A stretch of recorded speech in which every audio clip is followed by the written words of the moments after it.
Bueno, Yigan y Schumacher cuando llegan a Israel es un acontecimiento cultural muy importante. Primero porque es el reencuentro con los sobrevivientes, las personas que eran ícono cultural de la judeidad polaca de antes de la guerra. O sea que fue un encuentro muy, muy, muy emocionante.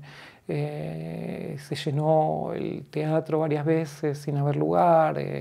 Ellos comenzaban con su primer acto que se llamaba Abim Zetzig, lo principal es que nos volvemos a ver, donde comenzaban en realidad en silencio, sin hablar, generando una tensión emocional muy fuerte en la gente, hasta que luego comenzaban a hablar y bueno, volvía la vida, retornaba el humor, la vida y los viejos chistes y también mucha referencia a la política actual contemporánea.